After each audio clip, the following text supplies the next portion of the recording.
Are you a BMW enthusiast? Well, in today's video, I have a next generation upgrade that's going to completely revamp your interior. So if you've been following my channel for a while, you already know that we have a ton of digital upgrades inside of here. I have the fully digital gauge cluster there.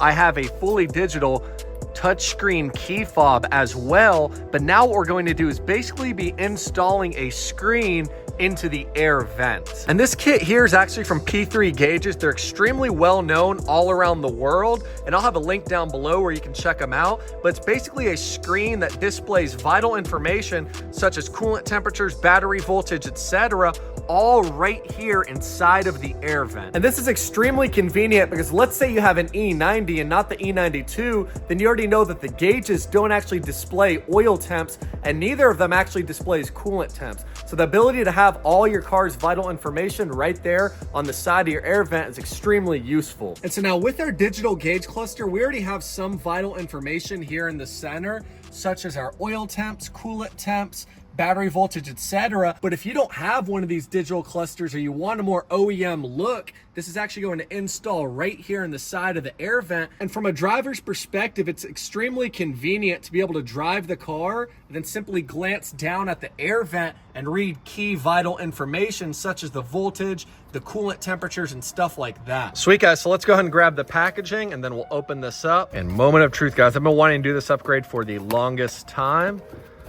And there we go. There's a little glove box guide of what everything comes with. And you can see here on the guide, you can actually pick what you want it to come with. So I actually opted for the OBD2 cable. So what this is going to do is allow us to plug in the screen that goes here straight into the OBD2 port without doing any hard wiring. So this is everything that I opt for. And you can see here we have optional items. So a boost sensor, if you have a 335i, the OEM vent. So it'll actually come with the OEM, but we already have a carbon fiber upgraded one. And you can actually pick your poison and basically customize this kit exactly how you want. And so this here's the actual screen itself. So you can see here we have this metal material on the side that's going to act as our air vent. And then around the back, you have this long cable that's basically going to plug straight in to the control module that this comes with. And now if you look closely, you can actually see the little numbers and level signs here. We have two buttons that actually navigate and change the menus, but this is basically where all the magic happens.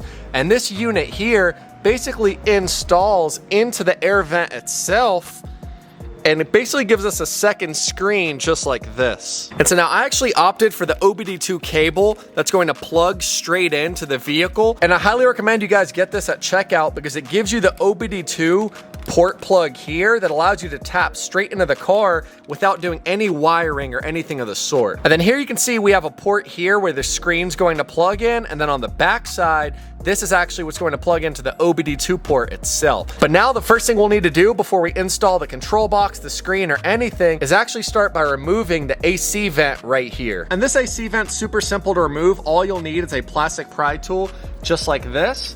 Then we'll carefully pry on the outside. And once this pin here is lifted up, we'll go into the back side of it and pull this out of place just like that. And now we'll carefully pull this all off. And this is basically where that screen is going to plug into. We're going to pop off this portion of the vent and then we'll insert it right in here. And now first things first, before we actually start to disassemble the air vent itself, we can actually test the functionality of this screen. So I'll go ahead and grab the cable here, and then we'll plug it up into the actual control box right here. So you can see this perfectly lines up. Bam, plugged into place, too easy. Now what we'll go ahead and do is grab our OBD2 port, and we're simply going to plug up the harness. And this is all just strictly to test that this thing works. And now we'll plug this up. And now what we'll go ahead and do is actually fire up the engine. Now that we have our little port actually plugged in, we'll go ahead and test that everything works.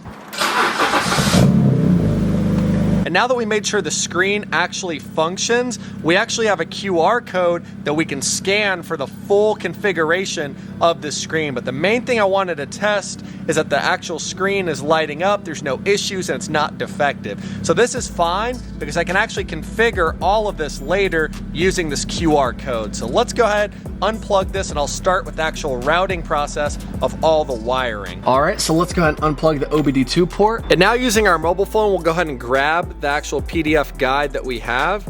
we can scan it, and now this right here should take us to the actual printable install guide that'll show us how to install everything onto the air vent. So you can see here we have car configuration, install guides, operational detail, configuring the gauges, and all this key information that'll help us actually navigate this new little screen. And now here, P3's made it extremely simple. We'll go to the configuration chart here, then we'll scroll down to the E9X, so the E90, E92, E93, bam, right there. And then vent assembly, we have PDF, video, vehicle install, all types of stuff, but what we'll do is the vehicle install. Perfect. And right here, guys, I'm gonna zoom in, but we have an exact step-by-step of everything we need to do. So we already did step 1, so now we can actually start with the process. Perfect. So the first thing we're going to do is grab our AC vent. We actually need to unlatch the vent portion off of the trim piece itself. So we'll have a little side clip here. Go ahead and pop that out of place. And then we'll have some clips on the side. Now what you want to do is actually hold the face of this, because if you don't, you'll drop your carbon fiber on the ground. So hold the face, grab that pry tool, and then lift up just like that. Bam, too easy. So now we have our air vent removed from the actual carbon fiber portion itself. And now we can put this off to the side. Perfect, so now that we have the vent actually removed, what we need to do next is unclip these 3 clips on the top and then the 3 on the bottom as well. And now I'm simply just going to use a plastic pry tool, but feel free to use a flathead screwdriver, whatever you feel like will do this best. But carefully pull that off. So there we have the bottom 3 are removed. The top ones are gonna fight you a little more because all the slack is already gone now, but simply wedge the flathead screwdriver into here. And now you'll see this little ball joint here that actually connects to this mechanism. You can actually just pull this out of place carefully. So simply grab the little ball and then pull it out. And then you'll have 1 clip here on the side. Just grab that flathead in there and wiggle that free. And then from here, you really should be able to just pull the front face off carefully, just like that. Oh, and there we go. A little less smooth as I'd like, but now we can see everything's fully disassembled and nothing is broken. All of our clips are fully intact. And now if you guys noticed on the screen itself, you can see how there's 4 horizontal vents. This is all going to take the place of all 4 of these vents here. And so what we'll actually need to do is remove all 4 of these vents off in one piece. So you see these tiny little pins. We'll go ahead and pop these 2 and these 2 out of place, and all 4 of these vents are going to come off. And now you want to be extremely careful, because you can see here I actually punctured one of mine, but simply the best way to do this is grab the edge of the screwdriver and just kind of pull them or push them into place, and now you can actually remove all 4 of these vents in one piece. And be careful with this, because we can actually reuse it later in the future. So we'll put this off to the side, but the important thing is now that this is fully freed up. And now something very key to notice now is on our actual vent itself, you'll see all these little slats that'll move all together. Now to run the cable for the actual OBD2 portion of this kit, you actually have to go around the side here. So it is recommended, what you can do is actually remove this whole entire side one here. So you see this very one on the left. You can actually snip this out of place and then run the cable through there. And now again, since we are installing a whole entire screen over this whole portion, you're going to lose the ability to actually move these vents back and forth. Now this isn't a huge deal, because you can always grab like an air freshener or something and move the little vents here however you want. But honestly, just pre-position them to where it's going to hit the driver. So if I put the vent back into the vehicle like this, you want to position all of these to where the air is already blowing to you as the driver. And now, like I said, you're going to lose the ability to actually move these back and forth, but not a huge deal, because we're gaining a lot of functionality having a brand new screen in here. Perfect, guys. So now we have our vent just like this. What we're going to do is actually grab the OBD2 cable here, and we're going to feed it through our vent. And now the key thing you want to remember to do is feed it to the bottom side of the vent, not the top side. So feed it through the bottom here and then pull it all the way through. Perfect, guys. So now you'll see our screen is actually sat into the vent itself. So you'll simply go ahead and line up the little pegs on the side. And then very gently, since these new vents are going to be metal, not plastic, you want to be careful when you're bending them, because otherwise they'll permanently bend and you can't really get them out of place. And now we'll go ahead and line up the 2 little pegs on this side. Perfect, and just like that, you guys can see our new LED display is fully lined up. We have all of our pegs snapped in on both sides. Our cables fed all the way through to the left and underneath our actual flap here. But now it's time to actually put the face back into place, and you'll just very, very, very carefully make sure that you don't bend or break the mechanism here on the side to actually adjust the flaps. But in all honesty, just kind of wiggle it over the top as best as possible. I like to kind of come across from the side here and wiggle it just like that. Snap the bottom ones one by one down into place. Come across to the top and come across to the side here. Remember, we have that one clip on the side. And then now that we're here, we'll simply go ahead and open up the vent portion. Then we'll line up that ball joint here, press that down, and now everything should be, yep, there we go, fully into place. And now keep in mind, we do have a cable coming back through the rear, but BMW actually designed these flaps to use rubber on the bottom. So it's actually very moldable. So you can see if we close this all the way, it takes a little bit more pressure than before, but now it's closed all the way, it's opened all the way, and I want you to look, the rubber seal actually preventing air from coming out, but actually accommodates the wire perfectly since this material is made out of rubber from the factory. But now what we can go ahead and do is actually peel off this little sticker here. Beautiful. Sweet guys, now that our screen is actually installed in the vent, we can actually start to feed all of this through the plenum itself. So go ahead and grab that cable that we have here and start to feed it down below. And now to make this the easiest as possible, go ahead and grab your plastic pry tool and we'll actually pop off the side cover here for the dashboard, and that'll help us feed everything down below to the kick panel and the OBD2 port. So the first thing I'm going to do is preemptively drop the driver's side kick panel, just because this is a good place to tuck extra wires and harnesses and things like that. And for the most factory finish as possible, what I went ahead and did is install the OBD2 port into the vehicle. And now what we're going to do is actually remove this entire bottom trim piece here, and we're going to feed the cable all the way up through the top. And so the first thing we'll do to remove this trim is get a Phillips screwdriver and remove the one Phillips screw holding the hood latch into place. And then now we'll use a T20 screwdriver to remove the final retention screw. And now we can actually just pull this trim out of place, and then we'll go ahead and grab the wires and we can actually route them through the top and through the side of the dashboard panel. And you can see here what I'm doing is I'm routing the OBD2 cable behind this trim piece. See how the wires are behind this? And now with this harness routed behind the trim piece, we'll go ahead and plug it up to install it. And then we'll pull the control module up and through the side here. And this will give us the cleanest OEM finish. We won't see a single cable when this is done.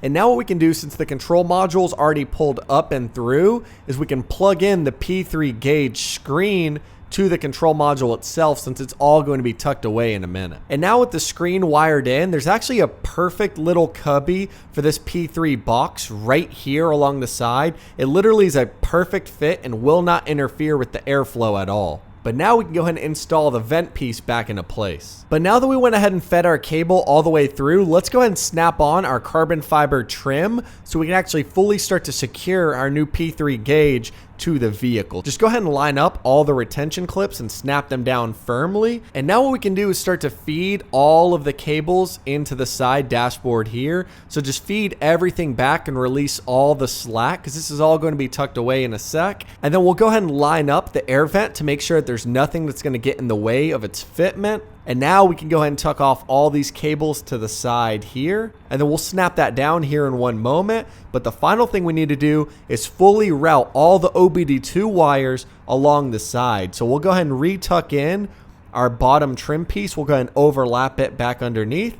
And then grab a plastic pry tool and just kind of wedge all the cables along the side so it's nice and clean and you don't notice anything.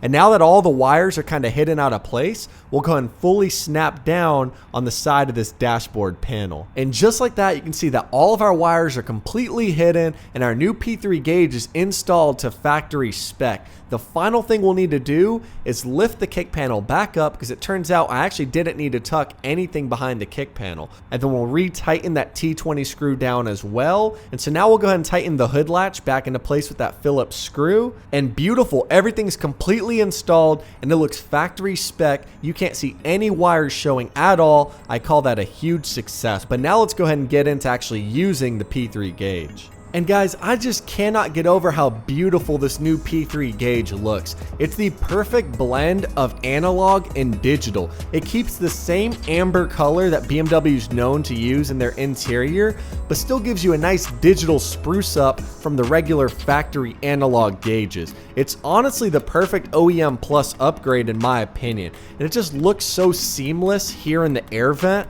And yeah, I'm absolutely in love with the way that this thing looks. And so as I already showed you guys, we have an install manual that comes in the box with this P3 gauge setup, and there's actually 2 QR codes. One is for install and one is to configure. So I'll go ahead and walk you through really quickly how to actually configure this new P3 gauge. So it's actually super simple. If you press and hold both of the main buttons on the screen, you're going to get this configure message. Now it's ready to be configured to the display that you want it to show. And now what I went ahead and did is I already scanned the QR code for the configuration, and I highly recommend you guys actually save this to your files, like save it to your phone itself from their website. That way you always have access to it. And so this is super simple. So to make this as easy as possible, pressing the right button once is going to cycle you through to a new display on your gauges.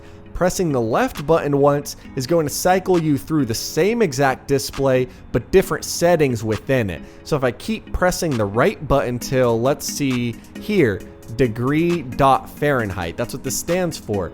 Now that I'm on degrees.Fahrenheit, if I press the left button once, it'll shift me over to degrees that are Celsius, not Fahrenheit. And now to save our progress, we'll press and hold this right button until the screen turns off. And now next time I turn on the vehicle, it'll automatically display degrees in Fahrenheit. And now I did run into one hiccup with this new P3 gauge. It seems like the only thing it's actually letting me display is battery voltage. And now it might be because I have this new aftermarket digital dashboard, or maybe the new touchscreen key fob kit that I installed. Something might be interfering with it. So that could be the reason, but the only data that the new P3 gauge system is actually giving me is the battery voltage. And I don't mind that too much because my digital gauge cluster, funny enough, with the new update that I just downloaded onto it, stopped showing the battery voltage. So at least it's letting me see that data, but I feel like it's something else that I did wrong, maybe in the configuration process, etc.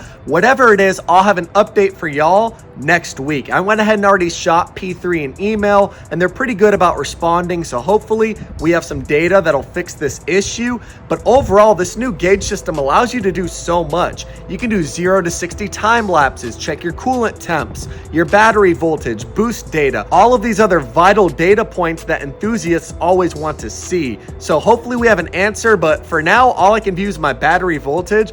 But like I said, it looks extremely clean. The OEM Plus design makes it install straight into the vent. It's the same amber color as all the other BMW lighting systems. So I really do enjoy the way it looks. Let me know if you have any input on this issue, if you have the P3 system, etc. Leave a comment down below, and I'll catch y'all in the next video. Peace out.